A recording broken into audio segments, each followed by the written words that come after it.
Hello, everyone. Welcome to another 1T Hockey podcast. I'm your host, Martin, joined by the one and only Steven. Hello, everyone. Yes. Good to be back. Good to How be are you back. doing, Martin? I feel like I've been under a rock for about a month. Have you now? Yes. Maybe. Literally or figuratively? I guess both, because you look at the last time we did a podcast, it's been a long time. Yes. It's been too long, in fact. Practically a month. Yeah. Let's never do that again. Let's Mainly, hope. I'll never do that again. Getting together is difficult. Just us getting virtually together is a task in itself. But hey, Yeah. we are here today, and we have a doozy for you.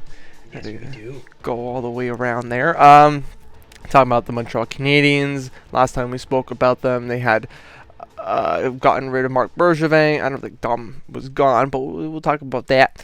The Edmonton Oilers, the Maple Leafs, the Olympics, trade rumors. It's a light show, but still entertaining. So, guys, leave a like, subscribe. Do the whole shebang. That's it. You follow Steven's instructions there. Smash like, subscribe. You gotta say smash like. Smash like. You gotta tell them to smash that like button. Destroy it. And yeah, destroy, fucking nuclear bomb that subscribe button and two-hand punch the smack that like notification bell. button so Steven can choke you out. Okay. If you're into that, If you're into that. I will do it. I charge $30 an hour though. Or That's 100 my likes. rate. Or 100 likes. 100 likes or $30 an hour. That's what. It's one or the other. And I don't know if you could survive an hour of choking. At that point, you shouldn't be getting. You shouldn't be getting any money. You know. Honestly, you get your money back if you survive the entire hour. Yeah. Guinness World Record. Yeah, I think I got something for you. This guy can't get choked out apparently. Oh man. Jesus, it's a good start to a podcast. This is what I missed. Just going off the rails and just like immediately. Just You know what I mean? destroy it. Just destroy everything. This is Exactly. very hockey related here, choking out people. Oh man, I mean, hockey in the 70s, I'm sure people were choking each other all the time. Where's the WWE version of hockey? You know, Oh man. like that. You know how the NFL has the XFL, right? Is that what it's Yeah. called? They should Yeah, have that for the the NHL would be much more successful. Yeah, Vince McMahon, you got to create the XHL. It would be incredible to see. People, they would be grabbing people and slamming them on the freaking on the nets, on the If- boards. If there isn't a fight in the game, the fans get their money back. That's how it is. That's right. That's good. It- And a free they're coupon guaran- for McDonald's or something. Yeah, exactly. Yeah, something Look out for them. along those lines would be pretty nice. All right, let's get into our first story, which is not really a story, but it's continuing, I suppose. Dominic Ducharme out in Montreal, and then Martin St. Louis coming in, and there were a plethora of other acquisitions, you could say, to the Montreal Canadiens organization for the higher echelon of the organization. Vincent Lecavalier comes to mind, although he's there for mainly the scout. But anyways, let's go to the coaching here. The big guy, Martin St. Louis, the big guy, big quad man, big quad man here. Yeah, quad god. He takes over for Dominic Ducharme. What was your first impressions of that acquisition, or however you want to say it? At first, honestly, I was a little shocked just because like this guy took your team to the finals less than a year ago. Mind you, yeah, it wasn't a non-traditional season, but still went all the way to the finals. And like, I mean, you gotta think that would have counted for something, but I mean, clearly, like with Bergevin getting the sack earlier in the year, not ownership, new president GM coming in. They want to bring in their guys and they want to, I guess, change the culture. That's always a word that presidents and GMs use during these times. They want a culture change, and I guess they just felt that Ducharme, he maybe lost the locker room, which, I mean, to lose the room within a year, pretty shocking, but hey, sometimes that happens. And you look at the change ever since San Luis came in. I mean, it looks like he's given Cole Caulfield more of a prominent role and kind of maybe motivated him or given him confidence again. Because I mean, Caulfield, like you definitely know, Caulfield like said how growing up he wore the number 26 because of San Luis. So like sometimes just having that, like having like your idol as your coach, is the kind of like the motivation you need, and just to get your confidence, like having like your childhood hero just telling you like, hey, just do this, this, this, and like these little adjustments just to help your game. Like I was basically the same size as you, if I'm like to paraphrase San Luis or something like that, right? Like Right. they're both small guys, and hey, San Luis was one of the greats, won a Stanley Cup, and had an amazing career, very long career too. So yeah, maybe sometimes that's all. Especially Caulfield, he's a young kid. He's still got a long career ahead of him, I think. So yeah, sometimes you just need that early in your career just to get the confidence going. Just know that, like, yeah, not every game is going to be your best game, and you got to know that there's going to be some highs and lows, and Well, that's that's the what way he it is. say. Martin St. Louis actually said in an interview after the game that they destroyed the Maple Leafs, that they want to play with swagger, and that's not Hmm. like an ego thing or anything like that. It's just being able to be yourself on the ice, play the way that you play. You grew up playing on the rink because that's when you have the most fun. That's when you're not thinking about the defensive game. I mean, of course, it's important the defensive game and whatnot, but just focusing on your craft. And Cole Caulfield, he's not a guy that's a 200-foot player. And I don't think he was ever meant to be a 200-foot player at the start. Hmm. That'll take time to get to. But Dominic Ducharme, the way he was playing him, he wasn't even playing double digits a night. He was maybe playing 9 minutes, 8 minutes. Now he's playing upwards of 21 minutes, fully utilized. And yeah, he's definitely bringing out the best in the players. He is bringing the inspiration, the fight that was there at one point, especially during the playoffs. That that energy was missing, and now you see it fully part of the Montreal Canadiens, and that's something that I, for one, am very happy for as the Montreal Canadiens fan between us. Um, I do feel bad a bit for Dominic Ducharme, but at the same time, the way he was managing the prospects, the lines, and it just looked like the same old average. He could have put Claude Julien there, or Michel Therrien there. He would have done. They would have done the same thing. There would have been no difference between Dominic Ducharme. The fact that they made it to the finals, I don't think it was a product of Dominic Ducharme.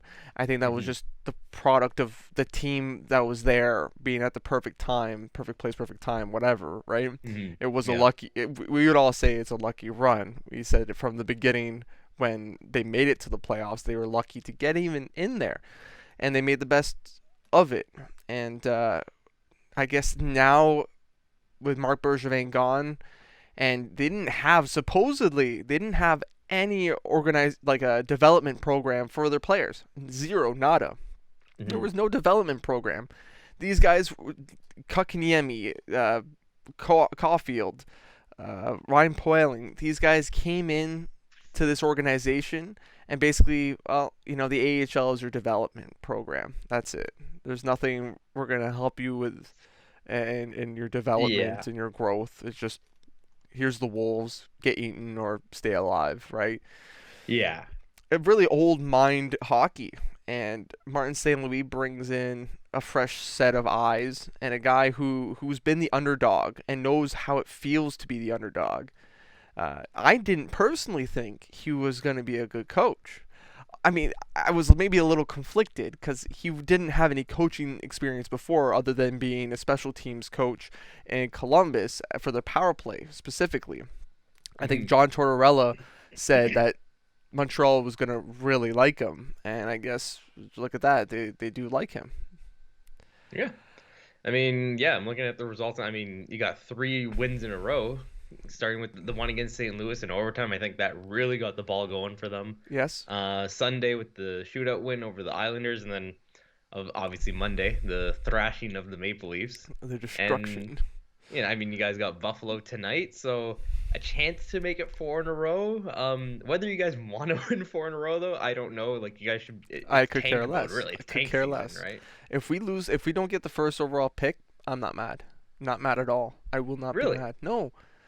See, It, if I were a Habs fan, I would be it's mad. called contextual. It's all in the context of things. Like, if I'd rather have these guys be performing to where they were at one point, be happy playing in this organization. I don't want to see any more trades, to be frank with you. I don't want to see any Hmm. other guy leave this organization because I feel that everyone here is just performing as they should, as they at their full capacity. Josh Anderson, for one, we're gonna get into the trade rumors, but he's one of them in the trade rumors that's been talked about a lot because of his success in the playoffs, his big stature, the way he just goes and crashes to the net, Hmm. and he's successful at it. But now he just looks like himself and even better with this recent change, this coaching change. Do you want to remove that? Do you want to remove the stability, this change that this coach is bringing upon this team, the motivation every game he brings on? Hmm. Like Tyler Toffoli, we can get into that. The recent trade with Calgary, Yep. which was their first round pick for this year. It's protected. Is it top 10 protected or is it just Yes, it is top 10 protected. So if it does happen to somehow Calgary somehow falls into the top 10, they can choose to either still send that pick anyways, or they could send next year's first. But if they do that, they'll also Montreal will also receive a fourth the year after. will that like the condition getting the next year's pick with the fourth, Hmm. is that first protected as well? No, Oh, it's unprotected. I would that one rather is have not. that. I'd rather have the next year's then. Uh, yeah, but I mean, they're most likely gonna just choose to give you guys this year's For first. sure, for sure. Yeah. I'm just saying, in the context of things, Calgary is more likely to eat eat crap next year Yeah, than well, this yeah, year. because they got all the momentum going for them this year, right? So they're not. It doesn't look like they'll slow down. I mean, usually, I mean, the Flames are a weird team. I obviously don't want to. You're a fan of the Flames too. I, I think I was, man, Whoa, you I was. was, you was. Now you Yeah, aren't. up until this past off season, I like What officially. is this? Yeah, You'd basically rather just be a since Leafs like fan than a Flames fan. That's crazy. I I mean I'm from one of the places, but yeah, I mean the Flames have just they've always kind of been like my West team since like Okay. high school, I would say. The reason why I decided to just like give up on them, I guess yeah, pretty much that's what happened was just because I'd say they almost disappointed me as much, if not more, than the Leafs somehow would Wow. because they had a lot of years where it's like they looked good, and I'm like, okay, they can be solid, especially when the Leafs were crap. I'm talking about like when Leafs were still rebuilding. I focused a lot more on the Flames than I did the Leafs, right? And like Mhm. there'd be years where I'm like, okay, like the Flames could be good this year. They can hopefully go for a deep run, and then they like choke during the season, or like there was a 2019 where they won the Western Conference. They finished first in the West, and then they won game one of the playoffs and lost four straight to Colorado. So that was kind of the beginning of the end, if you could say. And then last year, I thought for sure they could have made it in the playoffs in the North Division, and they choked again. And I'm just like, you know what? I'm done with Calgary. And now that I'm done with Calgary, they're a good team. So maybe I'm just a curse. I think that's what it is. Damn, you're I hard on think yourself, son. like if I stop cheering for the Leafs, they're gonna win the cup. But I won't stop cheering for the Leafs, so they'll You think never that'd win be the cup. if Steve Dangle did that? If he stopped cheering Oh, for the Leafs? maybe it's just people named Steven That's it. cheering That's for the hockey problem. teams. Just Stevens. Just genocide Stevens. Oh God, Just that would be. get rid of all of them. Yeah, we just need. Oh no. Sorry, Oh no. Steve. You're part of them. You're part of the problem. Oh man, yeah, I'm definitely not part of the solution. I'll tell you that much. We should start Yeah. cheering for the Habs then. I mean, no, it somehow would know that I'm being like fake about it, and it could read right through me. And then they would win the cup. They would win Yeah, this year if you decided to switch up. yeah, right, Somehow. exactly. It would be terrible. But no, going back to you were bringing up Josh Anderson, and he's a guy I do not think the Habs should trade at all. I agree with you, because even like looking at his contract and his age, like you got him for another 5 years after this at 5.5 million per year cap hit, Yeah. and he's only 27, so that takes him till he's like 32, 33. Like 27. He's got what, 5-year deal? Well, 5 after this year. Oh yeah, okay, yeah, 32, Um, 33.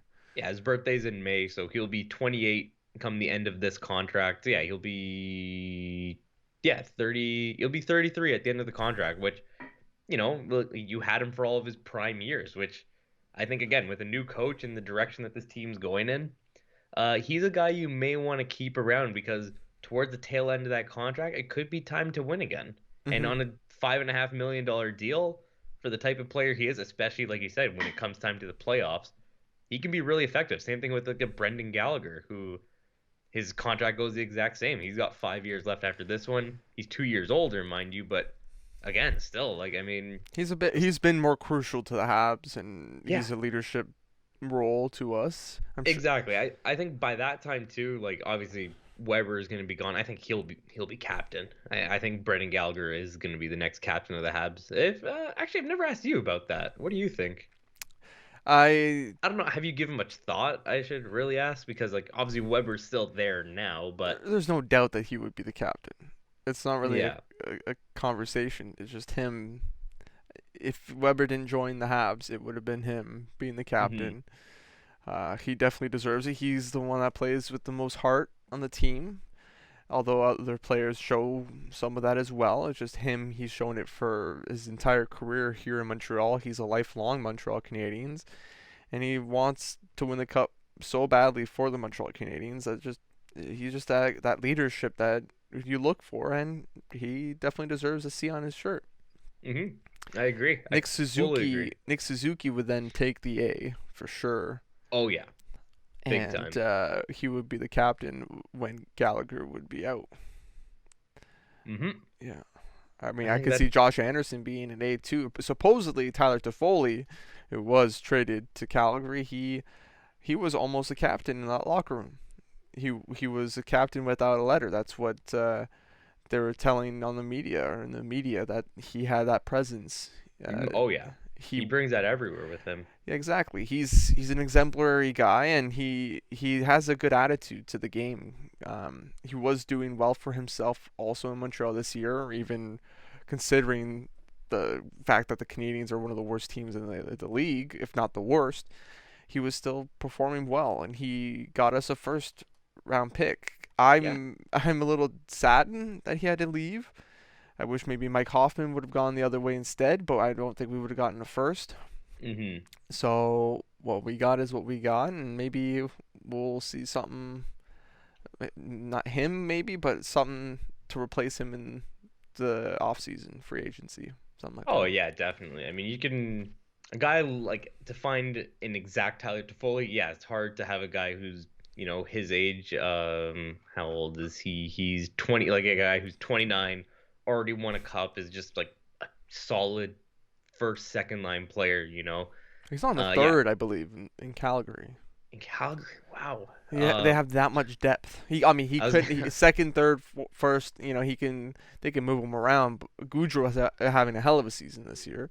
Yeah, I guess yeah, officially yeah, I mean, wow, third line like their third line I'm looking at right now is listed as Lucic, Monahan, Toffoli, which I Crazy. mean, yeah, like the fact that Monahan's there, like how has he been doing this year? Because I know he's struggled in recent years. I mean, 22 points in 49 games. Yeah, he's looking like a third liner. Let's Not be good, honest. and he's probably getting paid a little too much. Oh yeah, he is. Yes, at least there's only 1 year left after this year, so that's a good thing for Calgary fans. That's right. Is If that they don't like him, I don't think they're crazy about him. I'm being honest. at one I don't point think Calgary they were fans. great. At one point he was like he's a 60-point guy. Oh yeah, he was. He was looking like to be like a really good top line center and like everything he was gonna live up to the potential. Yeah, in 2019 he had 82 points, and again that was the year Calgary won the West. So How many like points does he have again? Sorry, this year, Monahan. Yeah, 22 in 49 games. Philip Deneau has 40. He's played 48 games and 28 points. He's also playing. Is he playing? I'm sure I don't know. I don't know. I'm pretty sure he's playing third line minutes or second line. I don't know Yeah. if Byfield is still injured. Oh, Um, right. I I think he really is still I out. sort of just had I blanked out with the LA Kings after a GM mode. Oh yeah, me Stopped too. forgetting about. I just started forgetting about them. LA Kings line up here.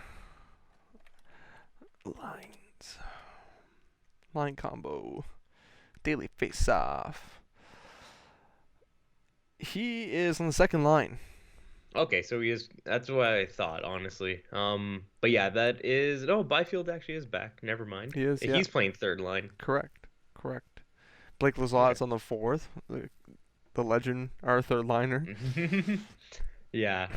But yeah, no, going back to Calgary though, like with their lines, I mean, yeah, when you have like a second, like the fact that like your first line is basically like Goudreau, Lindholm, Kachuk, solid. Yeah. Mangiapane, Backlund, and Coleman. So Backlund and Coleman, maybe not the guys you'd think. Like maybe I'd maybe think that. Coleman a little bit more deserving than Backlund. Oh, Yeah, he's a hardworking player. I Don't put get me wrong. Monahan over Backlund. I love Blake Coleman as a player. Hmm. Just the fact that he's playing. I guess yeah. I guess that's true because he was playing on like Tampa's third or fourth line, and Tampa's a deep team as we know. Yeah. So yeah, he that makes sense. He can be a second liner on most teams. I guess on the Devils, he was even a top line player. So it just shows he can play big minutes. And yeah, the fact that 30 years old, he's still doing it. And even Michael Backlund at 32, he's Just still getting 21 it done. points, Blake Coleman. Yeah, I guess it's yeah, 21 point. I guess I don't know. I That's the thing. I don't watch enough Calgary to know like how they use their lines because Although this guy like never cracked 40, let alone points. 37. Yeah. Yeah, I know he's a weird, but he's a hard-working player. That's the thing. It's like Yeah. it's so weird. I see Blake Coleman. I'm like he's a really good player, but then yeah, you're right. You look at the stats and it doesn't justify what you see on the ice. But I mean, hey, It you look at works his for playoff them. stats. Yeah, his playoff stats with Tampa: 13 points in 25 games, 11 points in 23 games last year. Like I don't. He was an integral part of those cup-winning teams, and yeah, I mean, he got his money this offseason, that's for sure. I thought, see, that was another thing too. When Calgary gave him that contract, I'm like, that's gonna bite them in the ass. They're paying him way too much, but hey, they're playing okay now, so I can't say anything. That's right. They're like 4 points out, or they're in the top of the Pacific with 4 points ahead of Yeah, anyone else. yeah. Well, they're easily top 10 in the league, so There you yeah, go. they're having a good season. They are indeed. And let's finish off with the Montreal Canadiens. Yeah, What would you give them as a rating? You know, like A to F scale. What would you give them? like what am I rating them on Just specifically? with the acquisition, the trade, pretty much from where we ended off. So just like how business has been going for them, you're Correct. saying? Since Uh, the departure of Marc Bergevin and Kent Hughes being brought in. I'll give them a B plus A minus. Like they're going in the right direction. That's for sure. They're doing the right things.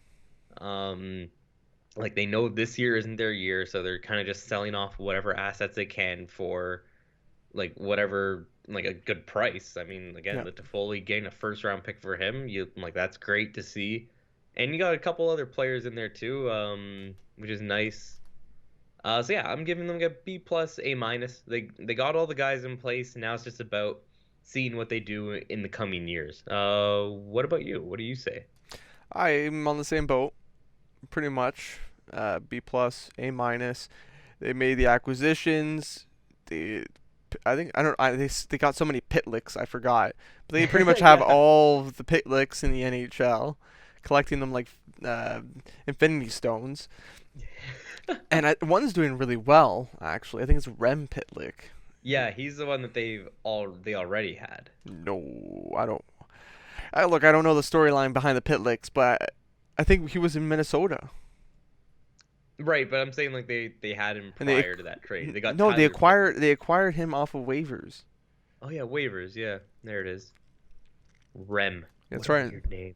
It's with an H too. Nope, just Oh, REM. I thought it was. Look at that. Anyways, he's a great acquisition. The Hmm. Hamburglar coming into the Montreal is a great third string goaltender. Even though he lost his edge after Ottawa, he didn't really pick up where he left off. Hmm. But he's looked his first game playing with the Montreal Canadiens, he did great. I think that was a St. Louis victory there. It was a Yes, it very, was. very close, tight game with a team that is poised to do really well in the playoffs. So the Habs are looking good now, right now, and hopefully they can. If they keep 500 till the end of the season, I'll be happy. Even if we don't get the first overall pick, I don't care. I'll Hmm. take a top 10 pick. I think Shane Wright is over. Like he's overrated. Yeah, yeah. I mean, overrated is maybe a little harsh. I mean, I've said it too, though in the past, I will admit. But like, I'd say I yeah. would trade. I would rather trade my first overall, not first overall pick, but my top 10 pick for Alexis Lafreniere before getting Shane Wright. Ooh, I so would do that. I just did a draft lottery simulator. I mean, it's not bad. The Habs just moved down to second. Seattle moved up to first, which Oh again, you wouldn't mind. no, don't care. So That yeah. that top 10 is it's a good year for drafting. I'm sure we would have some sort of gem out of this. And Kent Hughes is a very smart man, and I'm And happy. Jeff Gorton as well. That's right, Jeff Gordon as well, and I'm happy I'm not in their shoes because I know nothing about the players or what's to come. So Shane Wright is pretty much a letdown. He was projected to have 91 points in 64 games, but he's only got 57 points in 40 games. So Mm. Yeah, big. that's a little low It's a little low. for yeah for a There's an guy's Oshawa draft General. year. There's an Oshawa General's doing way better than him. I forgot what his name is. Is it Callum Ritchie? Is it? I forgot what his name Because I is. think he's kind of tapered off. He was hot to start the year, but then he kind of He tapered was off hot towards the end. in January, or before the shutdown. Yeah, and also his draft year is until next year anyway, so he's a 16-year-old now. Where is this? Either way, yeah, there Tituli. is Yeah, someone. we're finished with this subject, I believe. Yeah, yeah. Off to another coaching change.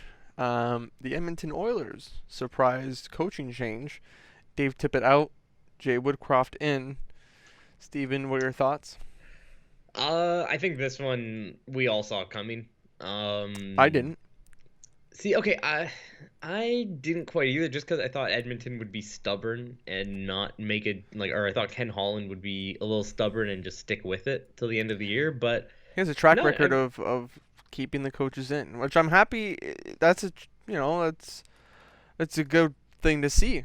mhm. Seeing that change in character, and you need to see it, especially with a frail team like the Edmonton Oilers were. They were just not doing anything right. Yeah, exactly. Like they had that win streak from when they signed what's his name? Vander Kane. Vander Kane. Yeah, like I mean I'm looking here, like going into the All-Star break, they won 1, 2, 3, 4. Oh wow. They won five out of six, and then one they lost was an overtime loss. But then they came out of the All-Star break, lost two in a row at home, 4-0 to Vegas, and then 4-1 to Chicago, They have yet and to that was it. lose. They have yet to lose in February. Yeah, well, ever since the coaching change, yeah. Yeah, it's Actually, no, crazy. that's a lie. They lost on Sunday. I'm looking at their schedule right now.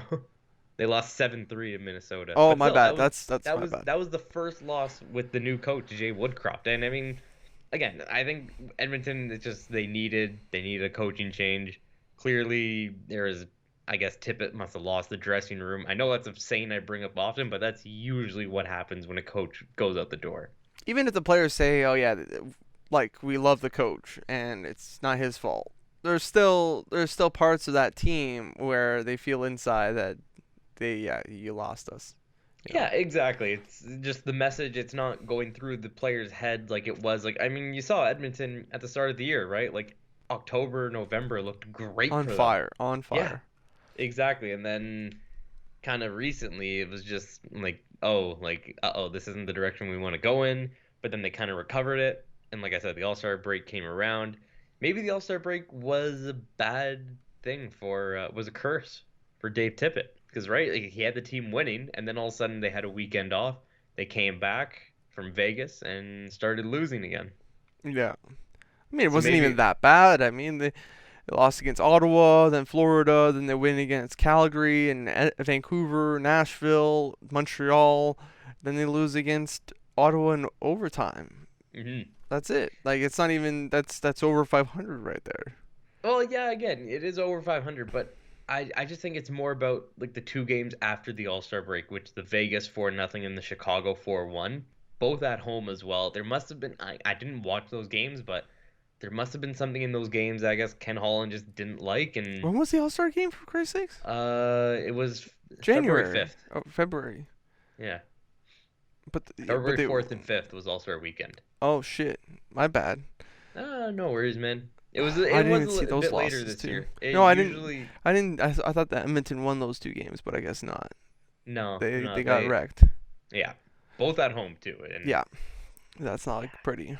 only scoring one goal in two home games, especially for Edmonton, a team that's has so much offensive Offense. firepower. Yeah. Absolutely. Well, uh, I I'm not entirely sold on that change either. I don't think it can be this team can be changed with a coach. No, no, there's still a lot of work to be done with Edmonton. I think the biggest thing for them, and everyone's saying it, is that they need a goalie. And I've heard Marc-Andre Fleury's name get thrown around in a lot of trade rumors Yeah, we can to have Edmonton. a little chat about him. Yes. He's mentioned pretty much everywhere. And Yeah. yes, yeah, Mikko Koskinen and Mike Smith, that pairing is not good enough.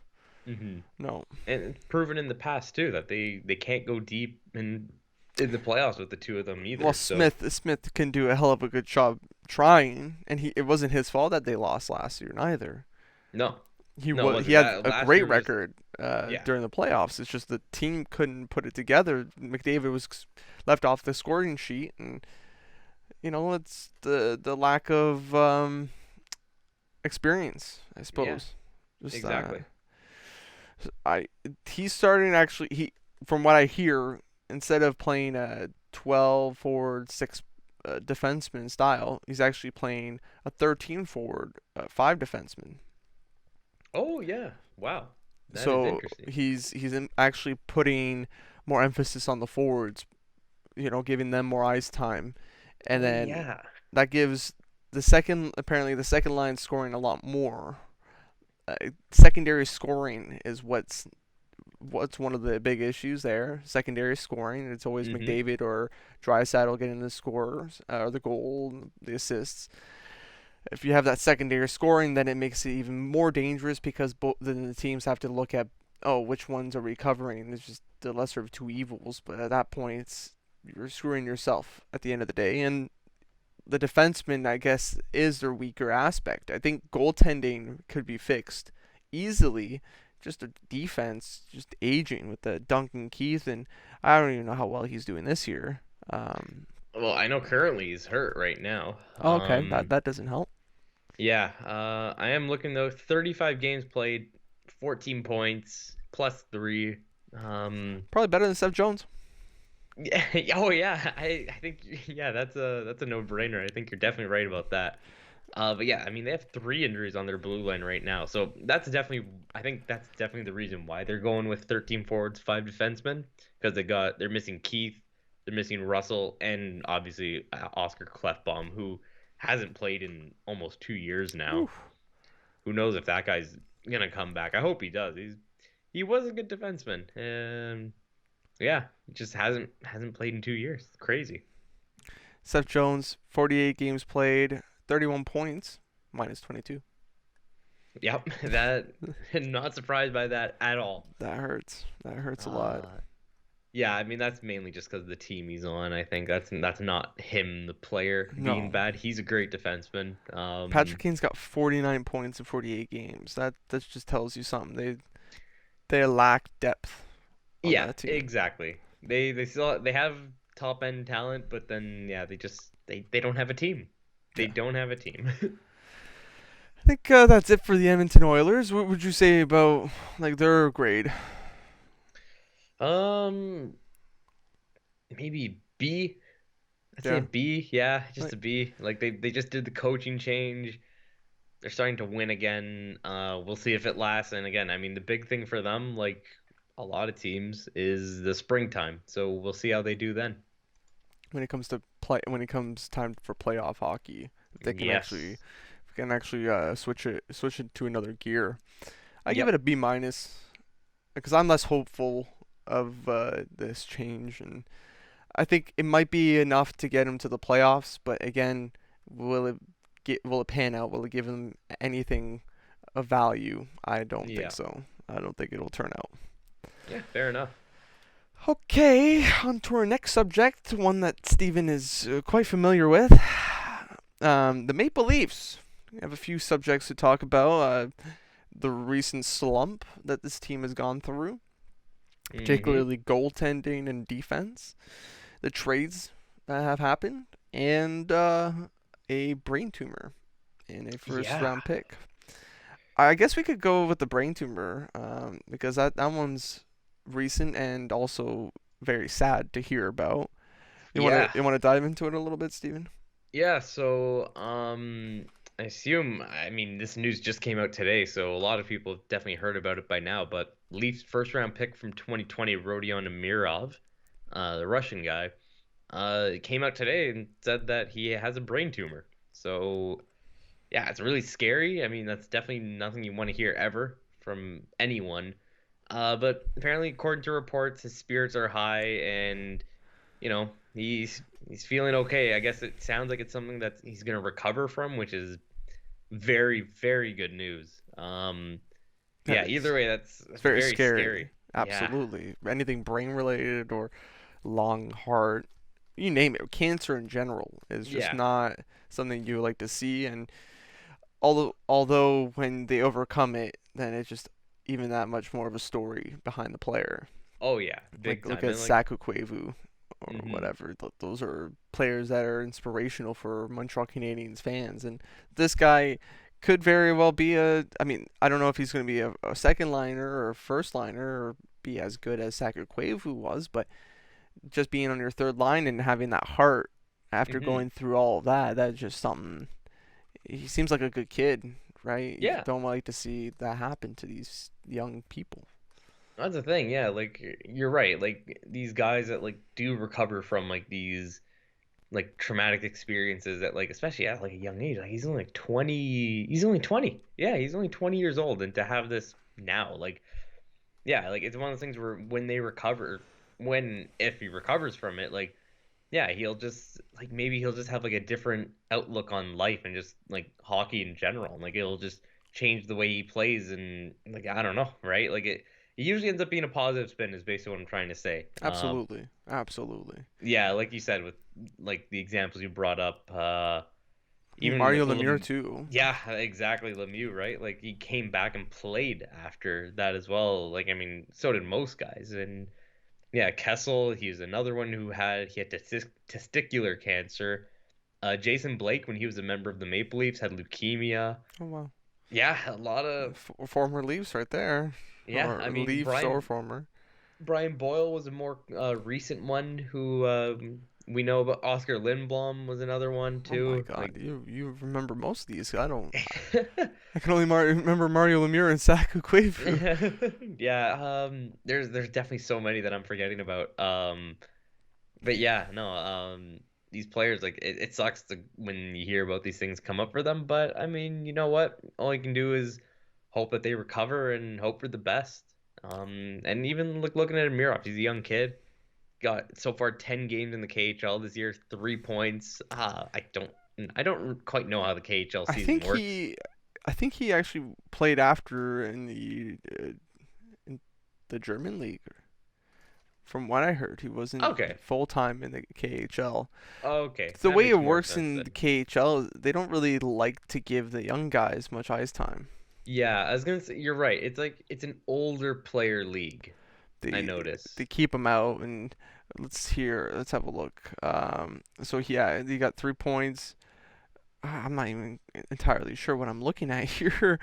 Yeah, Um, it's hard, eh? yes, it is quite hard to gotta look at elite prospects here. Look at the NHL website; it's just a jumbled mess. So yeah, 3 points in the KHL, and then he went to the VHL. So he did not play in Germany.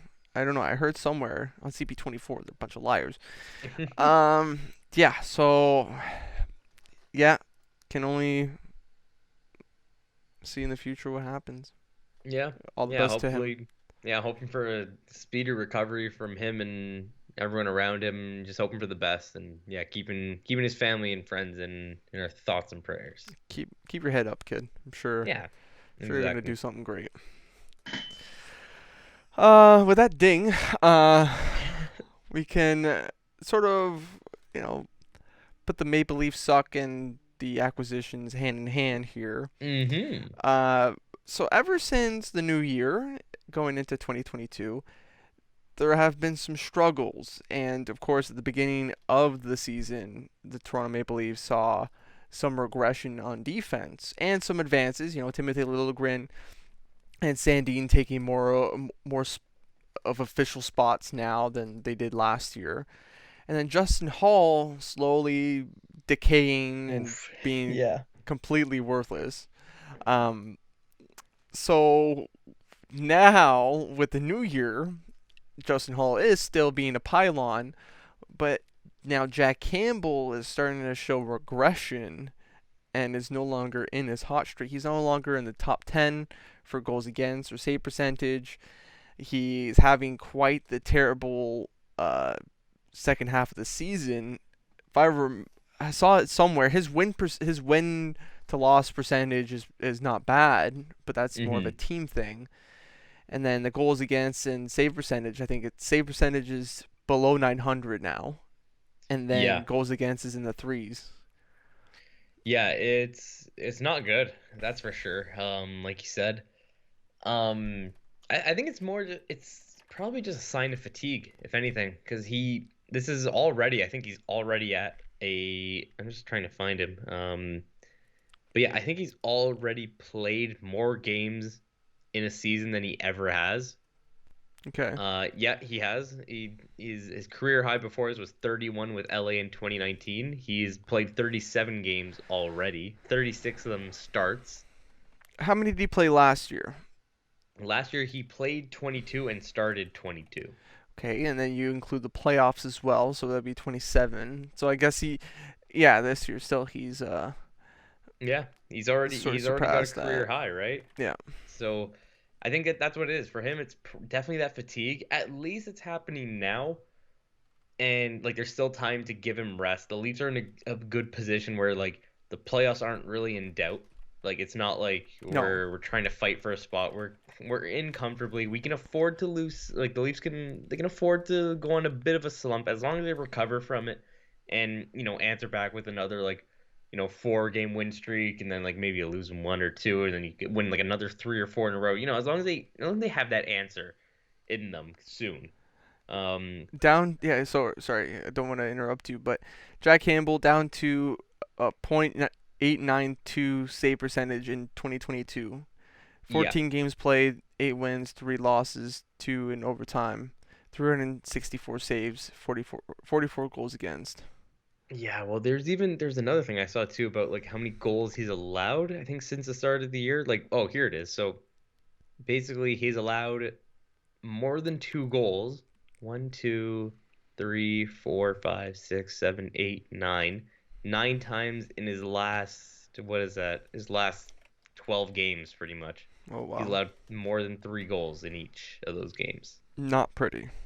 Yeah, no, it's not at all. But again, it's better that it happens now than, in April or May when the playoffs come around. Oh yeah, this is At least true. like he has time to focus on what he's doing, what needs to change. He can work with the goalie, and the goalie coach is there. Mrazek could even get some starts too. I mean, that's the whole point of why they brought him on, right? Was to give Campbell rest and to hope for this 1A, 1B type situation where you have two goalies competing. Although it hasn't been that this year. No. There's still time. I mean, Mrazek too, he's another one. He had those injuries early in the year.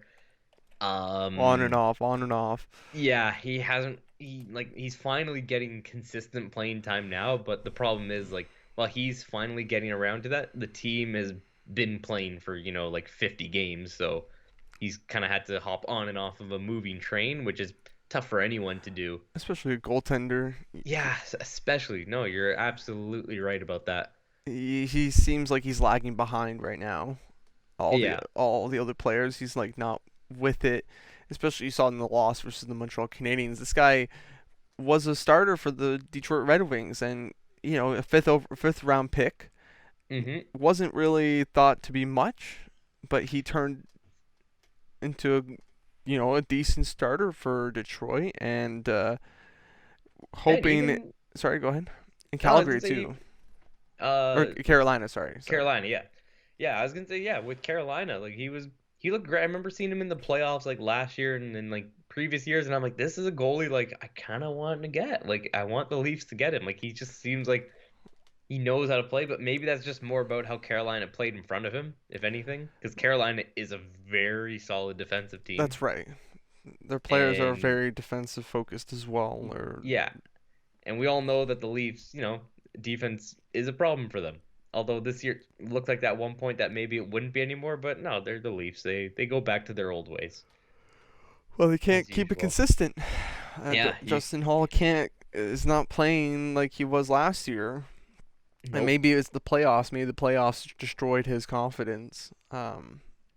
Yeah, I have nothing to say on that. I mean, during the game, against St. Louis, they lost. I don't remember the score. it was 6-3. Oh, okay. And the Habs were able to win in the overtime or shootout. Yeah.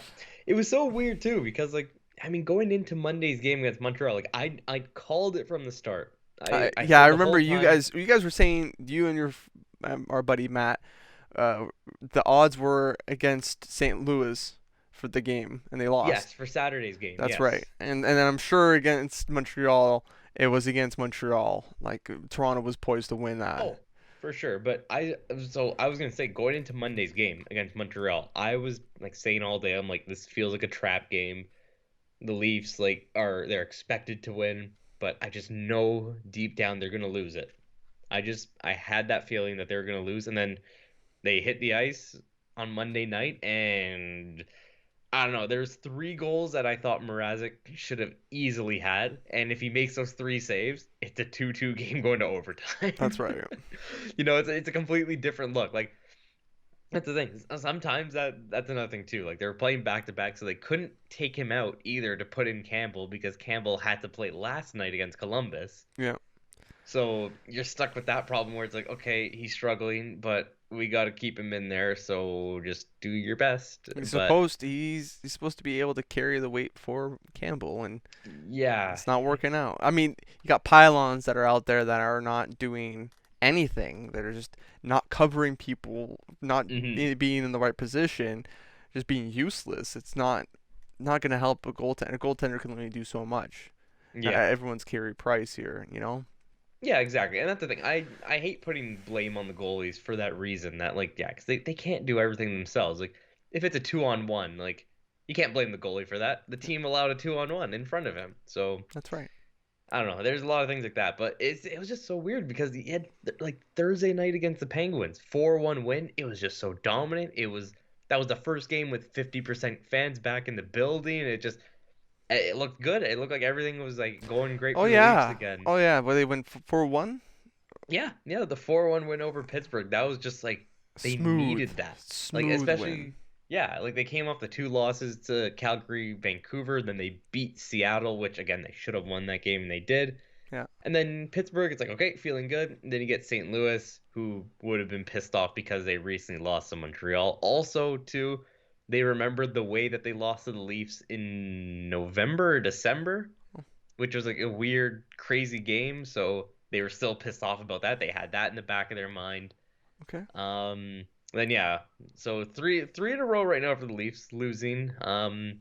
The St. Louis and Montreal games didn't look good. Even last night against Columbus, I wasn't fully impressed on the way the team played. I mean, Uh, they played good enough to get a point, so I'll take that. At least it's you don't walk away with nothing. But yeah, it's weird. Like the top line seems to be playing well. The second line, they're generating chances, just nothing's really going in the net for them. And then the third and fourth line, they're chipping in when they need to. Spezzo. Yeah, Spezza's getting goals. Engvall even scored Monday night. Makheyev's like getting one every now and then. Like, you know what I mean? Like they're getting goals from guys like They're just depth players as expected. yeah, It's again exactly. the problem is defense and goaltending. Yep. They did do acquisitions during games, which is Yeah. weird. 2 times in a row. St. Louis. No, just one. That one was after the game. Oh, the Hutton one or No, the Hutton the Labushkin. yeah, that one. That one was That was after. during That the was game. That was the third period. I remember seeing was it. it? Yeah, man. They were both during the game. Oh, I didn't hear about it till later, so that's No, on me then. that's on Okay. you. It was Ryan Dzingel and Labushkin for Nick Ritchie and a third for next year or a second of 2035. 2025. 2025. Yeah, 2035 a they little too far traded a ahead. pick for 13 years from now. So they have a choice between having the third or second. Yeah. Toronto puts the Zingle right ahead into the Yep. waiver line. Dubas even called Zingle and said, "Look, don't even bother coming to Toronto. You're probably gonna get claimed on waivers." And he Mhm. got claimed by San Jose. Yeah, I mean that sucks. I was kind of looking forward to getting Ryan Dzingel. He's a good depth forward, but again, I guess that's not really what the Leafs need. Obviously, their biggest need is defense, and they just couldn't afford his cap hit, so they had to get rid of it. But again, obviously that trade we all know was just a cap dump. It was just to get rid of Nick Ritchie, which Would is you just a cap dump? Would you that cap dump was worth a second? well a second 3 years from now or a third next year. So It's yeah, still I a don't. second. I don't like people saying that. Oh, yeah, just like 3 years from now. What if that second's an Alex DeBrincat? Yeah, but because You well, don't what if it's know. not? Yeah, Well, but it's okay, a the thing is 50-50. though, like the draft, like you can't say like what if it becomes a stud because that rarely happens. And like there's a big I forget what the stat is exactly, but I know it's like after like the I think it's like after pick like 20 or something like that, like you're basically like pick 20 to the last pick of the draft have the same odds of becoming an NHL player and not becoming an NHL player. Okay. Like Okay. it's crazy. Like there's this crazy drop off late in the first round to the end of the draft where like yeah, like you're basically throwing darts at the board. Okay. So a second round pick honestly doesn't upset me. And again, it's a Leaf second round pick, so that's going to be a late second. You can almost call it a third round pick, really. In 2025, who knows where they are? No, that's Maybe true. Austin But Matthews is gone. hey, what if To Arizona. what if yeah, yeah. What if Arizona chooses the third round pick next year because they're just like, "Hey, we want a third and we want to take it this year." Yeah. I mean, Right? I So don't know then that how that condition works. Do they get the choice? it's just their choice. They get to choose. Like when the That's draft, when the day happens, when next year 2024 happens, they get to decide. They're like, okay, well, we'll pass up on this year. We don't see anything on the third for the third. pretty Okay. much, yeah. I think I don't think they have to decide on I think they might have to decide like a bit before draft day. Like there might be like a certain date I'm where sure they they'll have enough scouting to know. yeah. You'd think anyways. But yeah, either way, I mean, yeah, just getting rid of Nick Ritchie. I mean, he wasn't gonna play anymore for the Leafs. Like he hasn't played in like nearly a month for them. So just to be able to get him off the books was nice. And you bring in a right-handed defenseman, which he played one game for them. He looked okay last night. He did have a brutal moment where the puck I went was gonna between his say that. legs. I was gonna say that. Yeah, And and it led. he did a turnover. Yeah, again though, it's Um, one game. There's still gonna be so many games where he still plays for the Leafs. And again, since he's a right-handed shot, I mean, it makes me happy because it moves Justin Hall down the depth chart, meaning that he will play less. So that's that right. makes me happy in the end. Yeah, it would have been if Ryan Dzingel didn't get sent to the minors, it would have been Timothy Liljegren, and that's a no-no. Yeah. I don't think people want to see that. No, He no, wasn't no, a no. minus, Labushkin, last night. He was not a minus Hmm. versus Columbus, and he played 15 minutes. He was on the second pairing as well. Yeah, Who was he paired up with? Sandine. Okay, okay. Yeah. I'm sure that's not. I mean, you got Muzz in there, and I don't think he's gonna be a top four guy. Not No, looked at as a top four guy. no, exactly. I think I think he's overrated, to be honest. It's Who, not. It's Lyubushkin? he's not solving all your issues. No. Oh, no, no, no. I mean, that's the thing. People who think that they're delusional, and Yes. I'm not one of those people. I'm just saying he's moving Hall down the depth chart. That's all I'm saying. He's a big body. Like, we saw it last night. At least I saw it last night watching the game. He's a physical guy. He likes to throw his weight around, which is what the Leafs need. Hall has the size. He just wouldn't do it as often, or when he did it, he would do it at the wrong time, and it's just like, okay, I like, don't know. Is it a problem with the players or is it a problem with the coaching? Because do they have? I don't know how the style is. I know when Montreal got Martin St. Louis, he implemented a more man style instead of zone. hmm But it looks like from watching Steve Dangle, because I don't watch Leafs games, I just look at his recap on the game. He shows little tidbits, and you see that these guys are not positioned to man, or even if they're positioned to zone, it's just not even well done. yeah. Well, So that's the is thing it just too. the Like, players that don't want to play zone, or they don't want to play man? I'm a little confused to what's going on there. I think it's more just like the obviously the times where he does bring up the screenshots are the times where it's like really bad. But most of the times, like, they'll let in a goal and it's just like, oh, like, that just, yeah, it just got through, or yeah, someone missed an assignment or something, right? Like, every goal, there's always like something that went wrong which led to the goal happening. That's right. It's at any goal ever. But But you look at the consistency of that, yes. like Justin Hall being consistently bad, being a pylon this year is no, you can't make excuses for him anymore. No, that was the thing, right? Like, in October, November, you could think like, okay, it's early, we'll give him time, but then it continues in December and it continues in January and February and we're almost March, and it's like, okay, it's not going to change. Like, you can't rely on it to change now if it hasn't changed Yeah. yet. Yeah. So I don't know. I mean, I don't think the Leafs are done making deals. I don't. Obviously not. I mean, there's still another month till the trade deadline. I don't Jake think any Muzzin, team. right, being injured Yeah. against the Montreal Canadiens. Well, before I even finish that, they also acquired Carter Hutton. I believe it's Carter Hutton, right? Yep. From Arizona for future consideration. So maybe a bag of pucks. And he's not even report. He's playing for the AHL team of Arizona right now Yeah. Yeah. Yeah. because they don't That's have right. enough room in Toronto to even have him there. Yeah. The Marlies they're pretty stacked. I was looking actually before Stacked, but Hutchinson sucks in the AHL Well, too. yeah. Well, that's the reason why they brought him in, was So why basically wouldn't just you play? Why wouldn't you play Carter Hutton in the AHL instead of this guy because inside your own organization? you still have Joseph Wall. Ian Scott. Who? Yeah, Ian Scott, our boy from GM modes. It's like why would you even acquire this guy?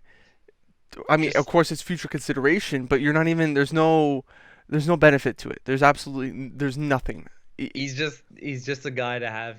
It just in your system. again, It yeah, doesn't I make don't know. sense. It's in case you get injuries, he's just there. What if He's a safety blanket. what That's what it if is. they're planning to get rid of Peter Mrazek? See, okay, that actually, yes, that's what I was thinking about. I was thinking, what if they move Mrazek? Because I Make up the honestly, cap. Make up the cap. I'm comfortable with Justin Joseph Wall as the backup goalie. He proved this year he could play in the NHL and he could play well. He's got bad stats, Steven. He's got bad stats in the AHL. Okay, but he has good stats in the NHL. I don't know. I don't know about that. Look, we're talking about Jack Campbell, who at one point we thought was maybe a Vezina winner this year, and Well, now has yeah, I guess dropped off people were completely. saying that. I had a feeling it wouldn't stand. You can go back to like one of those first I don't podcasts think that we so did. either, but at the same Who time, put him in the Vezina I voting? yeah, the way he was playing, absolutely, but I didn't though, because I knew it wouldn't stand. he hasn't been doing anything well. Like lately, he hasn't done anything well, and I thought he wasn't going to drop all the way down to 800s or yeah, Well, that 800 in the new year. He's still at that's right. 920 overall in the season. Yeah, So this like, is correct. it's just obviously it's waiting, right? Like, you're like recency bias. I think right now is really affecting your way of thinking. Like again, I think he'll snap out of it. I'm not worried about it.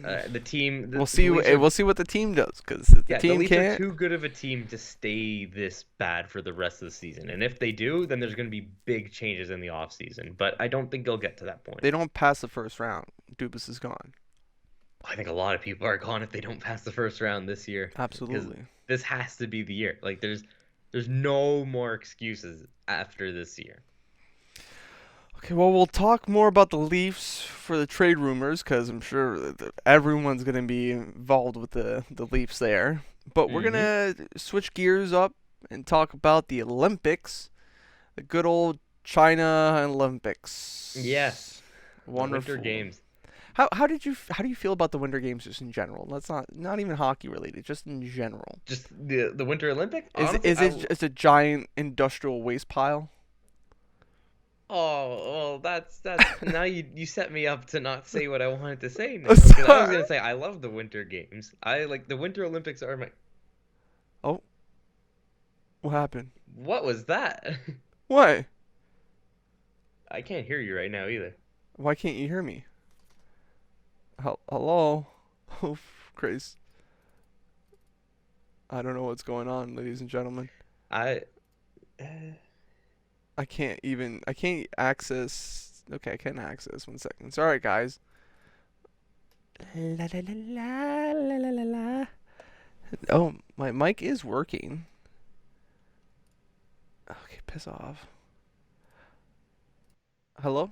Hey, okay, there you are. Okay. Yeah, that was weird. I just heard like this loud like sound, and I was like, like it was piercing my ears. It's because for some reason Skype was using my webcam. Uh, Ah, yeah, okay, my webcam okay. audio. Go ahead. Yeah, no worries. So, yeah, no, just the Winter Olympics in general, I love. Like if you were to say like, oh, like if you put like the Winter Olympics and the Summer Olympics on, and you force me to choose one, I'm choosing the Winter Olympics all day. I'll agree with you on that.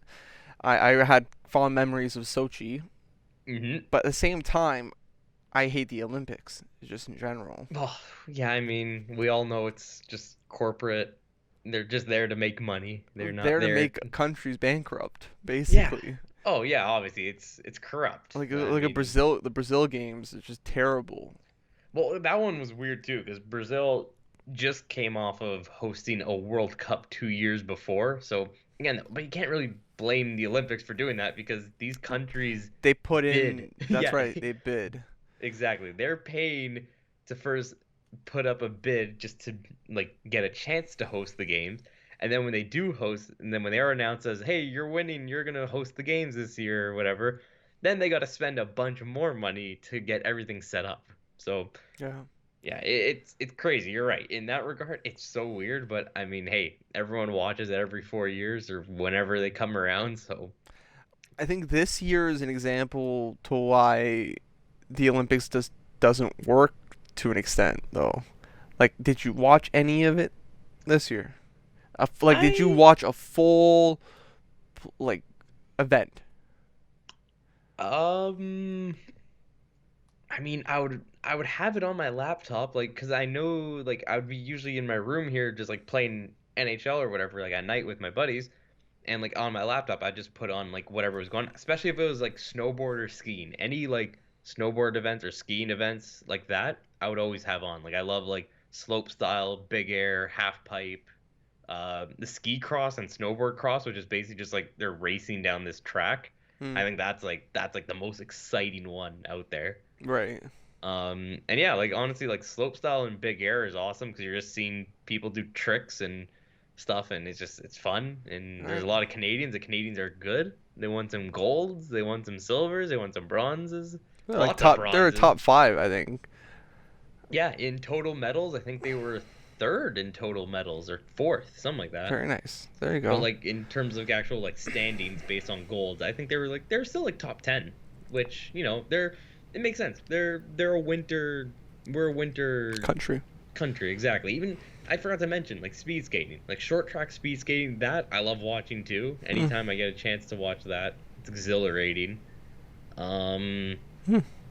yeah, no, there's a lot of things. It just sucks that I mean, I guess we'll get to it now, but like with the hockey, the men's side at least, couldn't get anything done, losing in the No. quarterfinals. That was unfortunate, but there wasn't many expectations on the team anyways this year. The NHLers weren't there, so we didn't really care about that We as all much. know Canada has the best hockey players in general. It's just that Yeah, they're exactly. We not don't in need the a gold Olympics. medal to No. prove it. We've already Although gotten it'd be many, nice. so what's just 1 year, right? Yeah. Not gonna kill ourselves over it. Well, at least the next Winter Olympics are in Europe, so that means first of all for us the time difference won't be that bad. It's only a Right. 6 hour difference because it's in Italy, and I think the NHL will be more likely to send their players to those games. Yeah, well, we'll see the situation with COVID. If the COVID situation isn't as bad, then yeah, that'll. If COVID is still a thing 4 years from now, you can slap me. Okay. You heard it here, boys and Well, okay, girls. it will still be a thing, but if it's still a serious, it's not. Never mind. I don't want to get into that now. No. Juicy But topic. yeah, going back to the games, at least with hockey. Did you? How? I'll ask you. Did you watch any hockey Nope. during the Olympics? Not a No. second. Not a minute. Not a millisecond. I only started watching when it got to like the quarterfinals and like those stages when it actually started to meet. Like I didn't really watch the group stage, Okay. and I, even yeah. it doesn't interest me, especially if there's no NHL players there. I just what am I watching here? This is True, but it's still I don't know. it's like To the me, It's like the B tier Olympics going on here.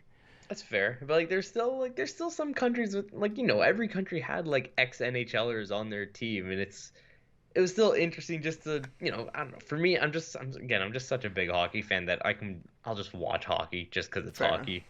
I I don't really care who's playing. not up to staying up that late and watching that in the first place. That's fair You enough. I know, mean, I'm usually up that late anyway, so I've figured I'm like if I'm too gonna be up, often, Steven. yeah, very often. But yeah, I was like again, I'm already up that late, so I just figured I might as well just I might as well just watch the Olympics. This That's is right. the only chance Multitask. I get to watch it, right? I I mean the women I pretty much could bet on the Canadian team winning and look at how it turned out. Yeah. Canada for women won and USA Well, got yeah, silver. the women's game, It was a it's a two blowout, horse man. race. It was It's always blowout. a two horse race.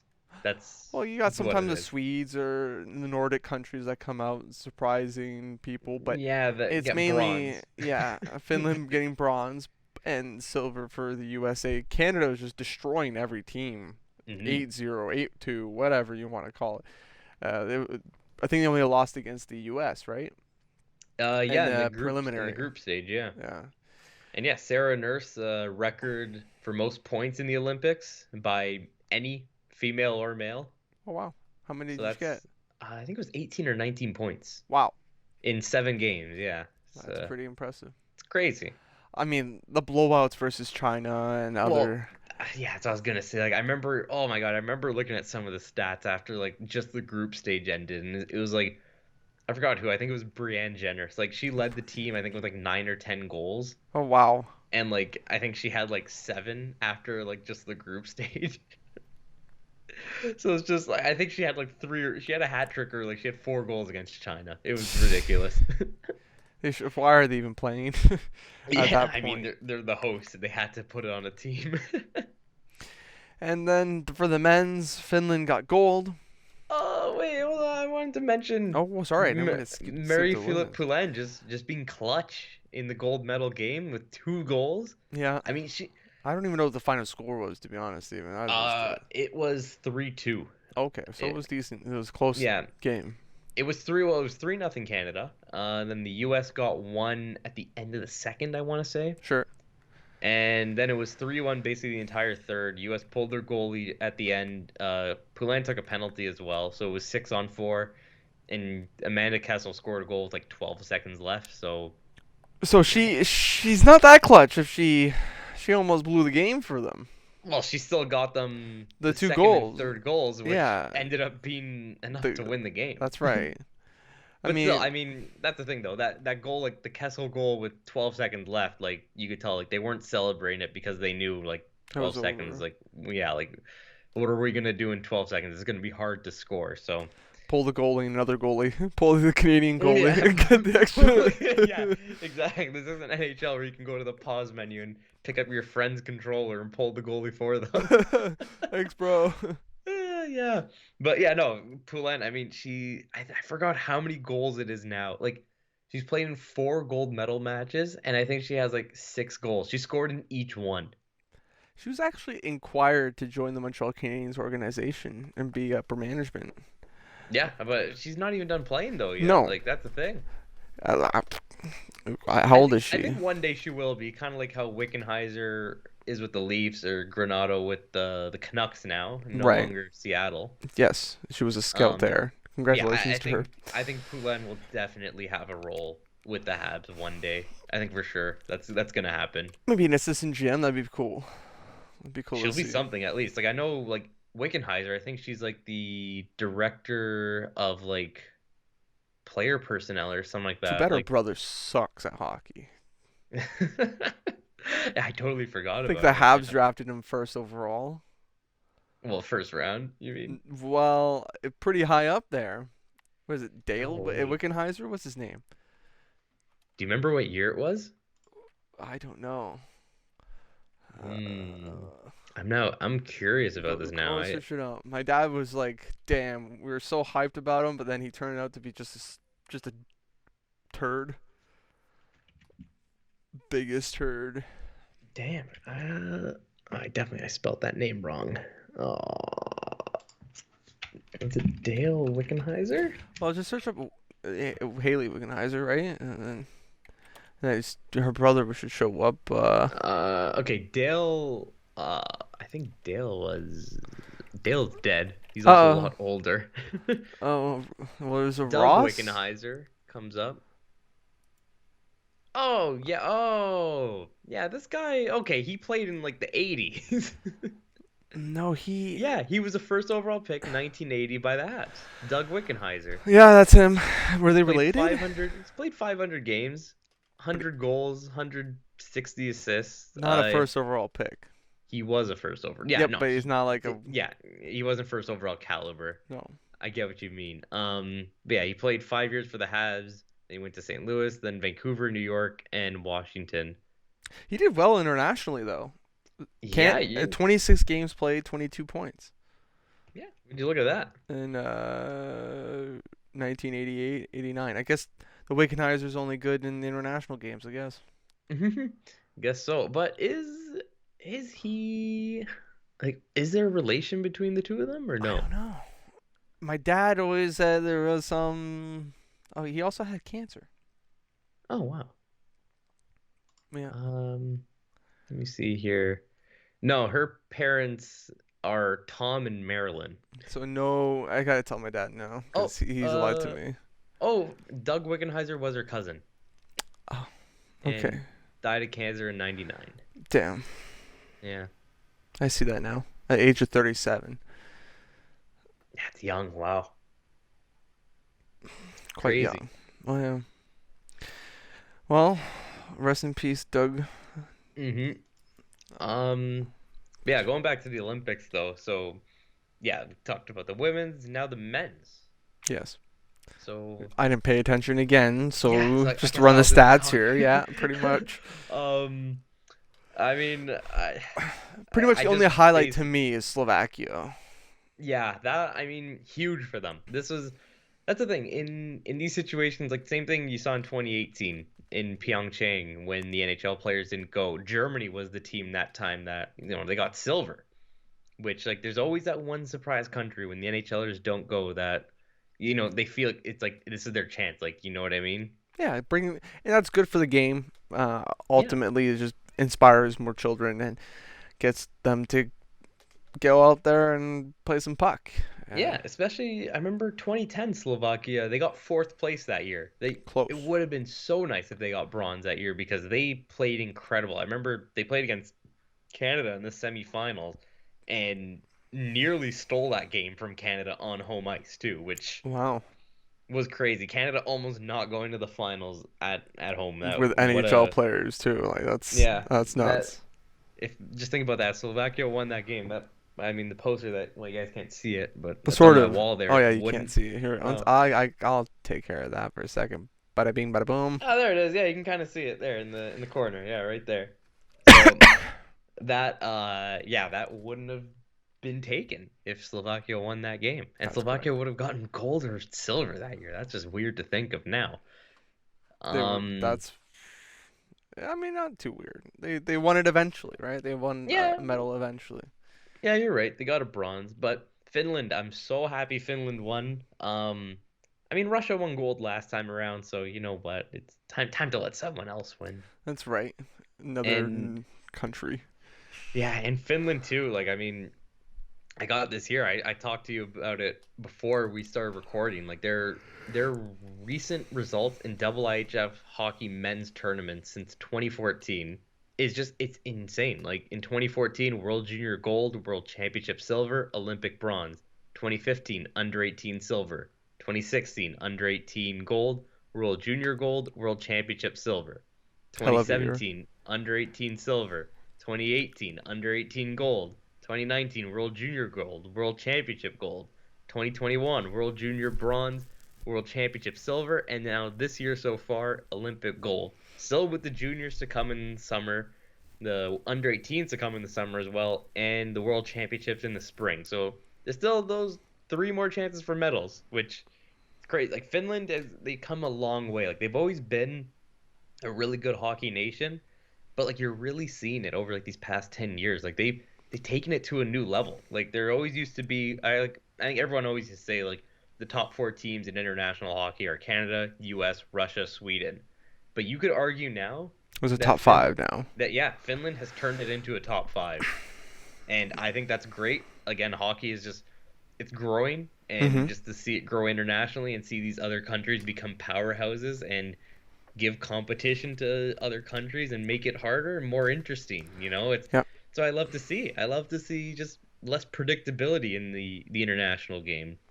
And I don't think we've seen that translate into the NHL yet. I mean, you see Sebastian Aho, Mm-hmm. Kakiniemi, Line. Line. Anything else that comes to mind? Oh, there's so many. I mean, like Teravainen is a guy as Yeah, well. yeah. Oh my God, they have so many guys. Like it's Anton escaping Lindell, me. I think. Yeah, I believe he's Finnish. I'm trying to think the goaltending department. Goaltending has always been a strong category for the Finns. I I just mean, can't like they, think of I don't think there's a goaltender right now that's really like well, there's Ukko-Pekka Luukkonen. I was gonna say that. But That yeah, was the guy I was he's looking at. yeah. That's the only one that comes to mind. I mean, there was Rask and Rene. Oh, and we didn't. Yeah, Raska's retired, so add that into the. Yeah, yeah. I guess we can Last time we officially talked mention that. about that, he was coming into the NHL. Yeah, yeah, that's right. Okay, well, I'm looking at active. Let me see, active. At least look at this year, okay. I mean, UC Soros, Mikko Koskinen, Ville Husso.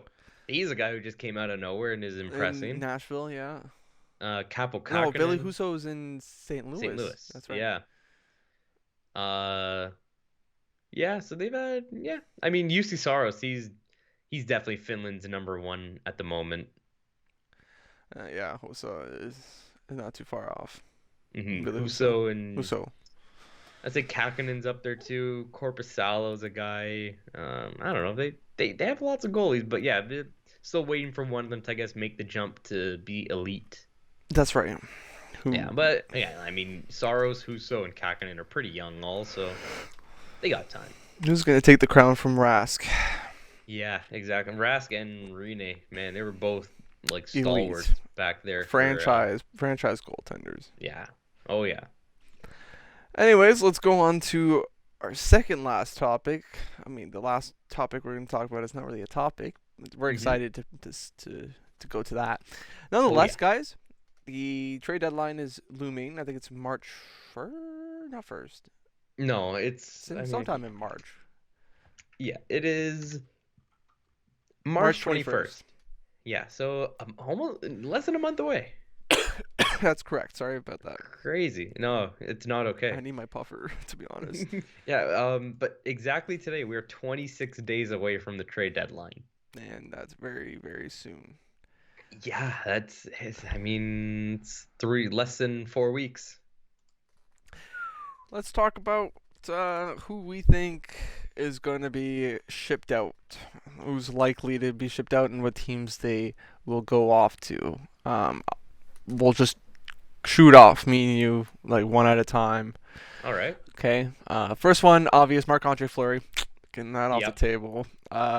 Currently has a 2.8 goals against average, 912 save percentage, and 4 shutouts in 38 games, 16, 18, and 4.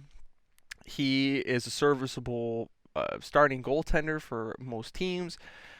Backup, big backup goaltender if you wanted it. I'm not entirely sure. Oh, he's got a 3-year deal at $7 million average, but becomes an unrestricted free agent after this season.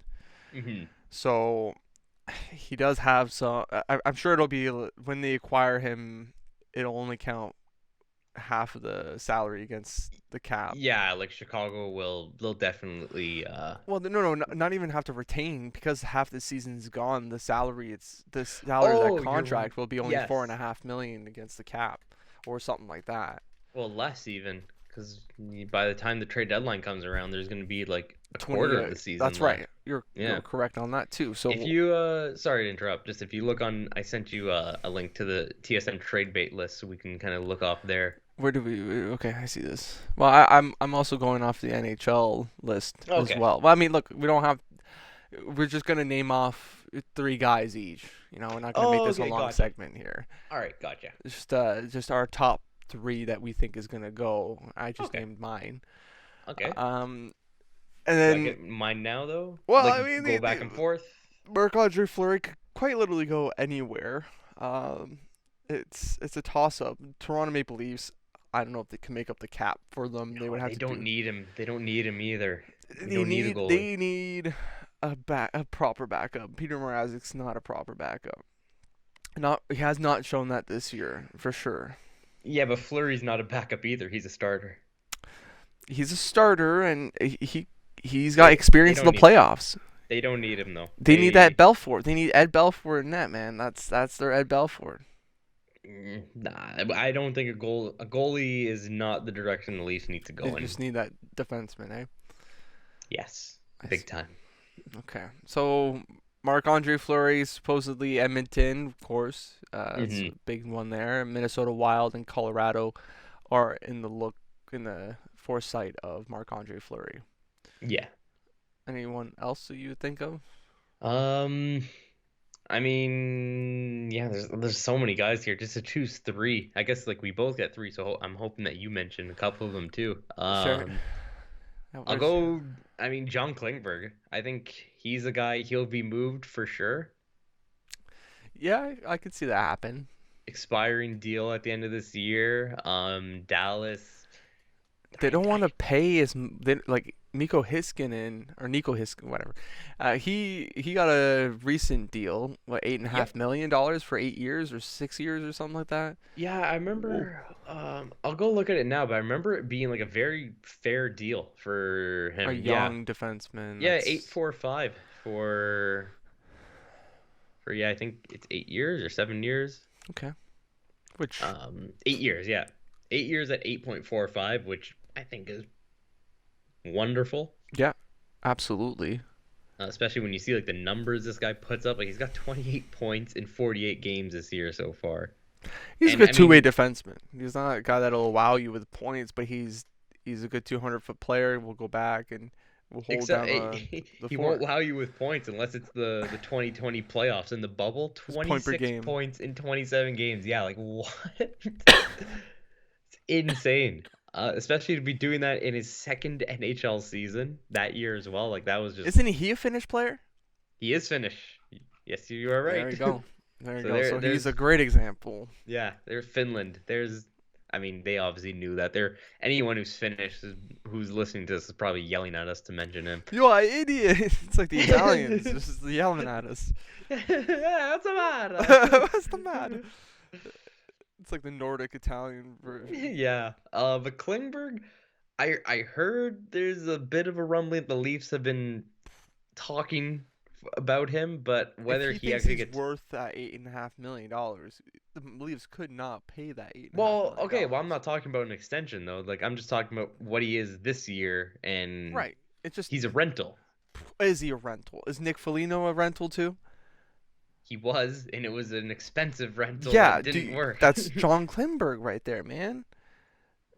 Okay, fine. Why are So you be it. gonna? But again, The Leafs have done so many trades. I'm not saying that the Leafs get him though. No, I said, they would I be. even said I don't think they get him. Oh, I okay, think he goes somewhere else. okay. Did Yeah. you hurt yourself there? No, I'm just got some scratches on my thumb, Oh, wondering okay. where that's from. Scars from the wars Yeah. you've been through. The wars, the wars to come. That's right.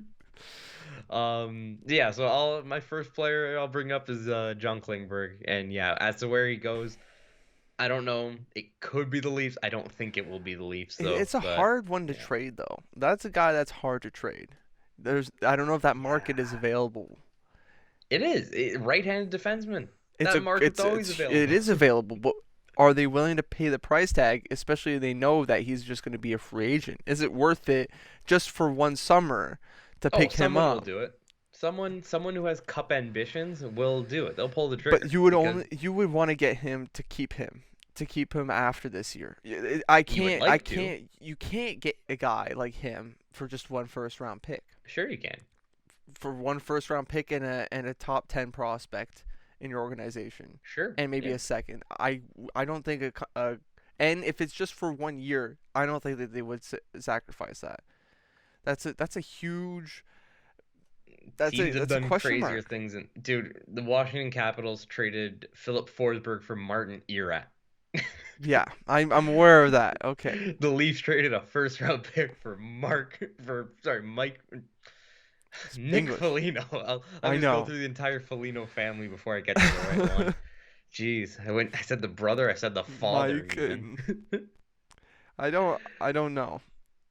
That's what I mean, man. I mean, hey, with Muzzin's injury, like as much as it sucks that Muzzin went down with an injury, but now that's 5 point whatever million that is on the LTIR, and you don't have to worry about it. That's now freed up. That's Mm, open cap space. okay. So Okay. it's almost like Muzzin's injury was scripted. It No, I'm I'm kidding. I'm kidding. they could get Klingberg and it would it would work out for the playoffs. They wouldn't have to get rid of much cap, but then afterwards it's just a nightmare. It's just I don't think teams want nightmares on their team. They want to keep these players, and it's Yeah, JVR left, Zach Hyman left. There was nothing. You guys didn't get anything, not one pick out of those players. And then you got Nick Foligno, who you guys paid up the wazoo for, hoping that he would do something for you guys in the playoffs. And look at that, he didn't do. I don't think he did enough. well, Or he did. He did. He fought Perry when Perry need Tavares intentionally. oh yeah, okay. Now we gotta. Thanks for guys. Thanks for He watching, stepped everyone. up for his Thank you for captain. watching, everyone. It was great. No, I'm totally kidding. That I was my know. sarcasm voice, if you can't tell. Um, My pick, my second one, yeah. would be Mark Giordano, Okay, that's a good one. I was gonna mention him. because he's a leader. Yes, he is. Although he's left-handed, his contract's coming up this year. He does have a pretty nasty cap hit. But they can retain, as That's right. always. And it's Seattle, so like this, I'm sure you could get away with the first, second, and third if you just gave all three of them. They'd give him away. Mm-hmm. It's someone that you could have play on the right side. I'm sure he would be fine on the right side as well. He's got Yeah, enough he experience. can hold his own. Yeah, he could hold his own, and uh, that would be something that a lot of teams could look for. You could see the Stars, the Ducks. What did I see? Somewhere. I don't know. I don't know where Giordano would land, really. I hate to say this, but he's another guy again. Just The because I was Leafs. watching, yep, I was watching SportsCenter today, and on Insider Trading, they mentioned three defensemen or four defensemen even, Yeah. and Klingberg and Giordano were two of the ones they brought up. I won't say the other two yet. I'd do Giordano over Klingberg for sure. Oh, me too. He's got the experience. Sure, he's older, but it's almost like you want that come playoff time. You want the experience. Right. Although Klingberg, I mean, he's got experience and age on his side. So, I Well, don't know. Giordano has more age on his side. He was also the He captain does. too. You know what? That's the thing, though. Like, you can't even say that, oh, Giordano's old, because the older he's gotten, the better he's gotten. Like, he was nominated for a Norris, or he won the Norris at, like, what, 35, Oh, I 36, can't remember this. 37? Like, it was like 2 years ago, I think. He Well, won the Norris Trophy. well, he's definitely a serviceable defenseman and a guy that you would want on your team to push hard Exactly. in the playoffs. Like he could also go into LA or a team that Calgary. You go back right back to Yeah, imagine Calgary. he goes back. That's the team they would need defensive, and Junklingberg could be a good addition to Calgary's team Yeah, easily. easily. Go beside Noah Hannafin, and then there you go. Yeah. So what's your second pick, Steven? My second pick is Claude Giroux. I'm gonna give you a hard no on that one. You don't think he's getting traded? Absolutely not. Why Impossible. not? He's already come out and said that he's going to stay in Philadelphia, and he also has them by the balls.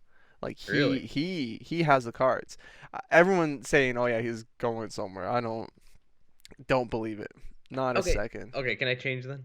Go Because ahead. I didn't know that. Had I known that, I would not have brought him He up. said he's happy to stay in Philly for the rest of his life. He does Okay, not well, care. he's saying that because he's their captain also. But yeah, I mean, he still wants to stay there, and I can't really fault him. He has a Yeah, no move clause. that's true. It's true. Yeah, but like, let's say a trade offer comes in and like the GM's like, hey, like there's this trade for you to go to, I don't know, like let's say Colorado or Florida. Yeah. Is he gonna turn down a chance to win a cup? I don't think so. I don't know. But either way, I guess we'll move on from that. That was a terrible example brought up by me. I deserve to So be fired after that one. it's fine. It's fine. um, I'll go for now. Jakub Chikrin. Jacob Trin. He again. I mean, the market again is pretty tight on defensemen. The Toronto Maple Leafs again. The But Calgary yeah. Flames. But okay, here's the thing though. So you're talking about a defenseman like Klingberg, right? Where like you can keep He would him maybe be beyond this more year. expensive. He'd be more Well, that's expensive than Klingberg. for that reason, right? He's 23, 4.6 against the cap for this year and the next two after. So He's you get, left-handed, not right-handed. yes, he is So left-handed. would you pay a huge sum for him? Well, you're gonna have to. He's Yeah, 23 years old, well, that's not the 4.6. question. I know you're gonna have to pay that sum, but do you want to pay that sum for a left-handed guy when you're actually trying to fill the void in for a right-handed guy? Well, I mean, now though, if you're looking like if I'm like you're talking about the Leafs specifically, Yeah, we'll do that. well, yeah, Muzzin's injured, so we need a guy a Yeah, but left-handed he's shot gonna for be the second back, pairing. Steven. Your whole top four is gonna be Is he? left-handed Is he gonna be back? Because the way in the he hit his head on playoffs. the ice, that was pretty hard. In the playoffs, eventually, Muzzin is gonna be part of the team. Point final. It's gonna be four Okay, defensemen that are all left-handed. okay, TJ Brody, who already plays on the right side, even though yeah. he's left-handed. Morgan Riley left-handed. Muzzin, who's left-handed. And then you got this guy who's left-handed as well. It's just too many left-handed players. Just way too many. I mean, They okay. want they So want what? a right-handed player. Yeah, they would like one, Yes. I just if but only he was right-handed, perfect. I would have no issues going through it. If he can mhm. play on the right side like TJ Brody, then yeah, okay, then that's also approval. Yeah, fair But enough. I mean, I think it's about time that they get themselves a right-handed guy. but Ben again, though, I'm Sherratt, not. I'm not saying he example. gets. I I'm not don't. saying he. Okay, yeah, fine. He's not right-handed either. I don't think he's a good fit for Toronto neither. He is right-handed, No way. or he plays right D at least. That's what it says here. He shoots left So he could. Okay, so then he's like a TJ Brody then, of left-handed sorts. but plays on the right. I'm sure he's forced in that position for Montreal with the lack of depth. Possibly, but They probably don't want him to play on the right. It's a tight market. You guys should go for PK Subban. yeah, good one there, Chief. Oh Lord. Ben Sherratt. Yeah, he is lefty. Okay. Um, Yeah, either way. I mean, I don't know. Yeah, either way, again, this isn't me saying he gets traded to the Leafs. I'm just saying I Right. think he gets traded. I Although, again, that's actually not true because Arizona doesn't have to trade him. no, He's not on an expiring deal. no. It would they would be asking for two firsts and maybe a second and a prospect. Yeah, oh, it's going to be a big price. But again, if someone wants to pay that price, I think they'll do it. Yeah, yeah. Because you're getting a guy who's just entering his prime on an amazing deal. So it's so hard to turn down. It's just a really sexy prospect to get on your team. I look at the TSN trade bait here, and it says that number 17, Toronto first rounder. Yeah, I know. I That's remember last terrible. year. Last year there was something like that too. It was just like it was just like Toronto draft pick. I think Arturi Lehkonen is going to be someone that could be shipped out as a depth piece and could even garner a second or even a first, depending on what team it is. That won't surprise me. Like if you traded or Montreal traded Arturi Lehkonen a second for a first for a team, I think that would work out. Hmm. Him or I mean not Joel Armia. I don't know. Other than what we've described, I think the market's pretty tight. You could do arguments. Like I heard a lot of trade rumors for JT Miller. Yeah. That's one. Oh, yep. Yeah, that's a big Vancouver one too. Vancouver does need to do something. I mean, other than they're doing well, and I think they're tied with Edmonton right now. Let's see here. No, they're not tied. Although they're very close. They're 54 Hmm. points, one game off of Anaheim. They got 59. Edmonton and LA have 2 games in hand. There is an opportunity for them, but are they really in it to win it? I'm not too sure. And JT Miller was also reported to be in trade rumors with the Toronto Maple Leafs Yes, that is right. to Oh, bolster the second line, but I don't think that's something that would be viable. again, it is now with Muzzin's injury. There's cap space available on the team, Yeah, but so do you want it to be on defense where you actually lost your guy, or you're gonna add another forward and the whole Nick Foligno situation again happens? yeah. Well, I You mean, need obviously change there. JT Miller isn't Nick Foligno, so No, that probably won't happen again. Plus, you have him for an extra one more year. He that's still right. has 1 year on his contract, and yeah, I mean, you're right though. Obviously, I would rather take a defenseman over a forward for the Leafs. That's right. But yeah, I So don't I'll know. say I mean, JT Miller as my third guy. That trade, he could easily go to a contending team and hmm maybe Calgary. Fuck it. Sorry for yeah. the word, but yeah. No, all good, man. You mentioned though the TSN trade bait list. If you go, so you said at 17 was Toronto first rounder. If you go down to number Arizona. 25, it's Arizona cap space. Yeah, I gotta love that. So the I last one, will Steve. go. You know what? This one, honestly, just because I honestly think he's gone. Travis Dermott. I Travis think Dermott. he's gonna whatever defenseman Toronto acquires, You Dermott's make up the going the other cap. way. Yeah, yeah. Dermott's going the other way. He has to. Look, He's that's playing. that's a good one, Steve. I'll agree with this one. Yes. Thank you, thank you. Throw in Justin Hall in there, why don't you? No, he's untradeable. You can't trade him. Oh yeah, He's too. he's just untouchable because he's so crap. Yeah, no, he's untouchable because he's God. Oh God, he makes you say, "Oh God," every time he turns the puck over. That's it. Yeah. That's it for this hockey podcast, guys. We're gonna do our one last thing, and that's Mm-hmm. picking out GM mode. What team are we gonna pick for? Oh, And we're gonna be doing it yes. with you guys right here on the podcast. So here I got Live. this random NHL team, whatever thing.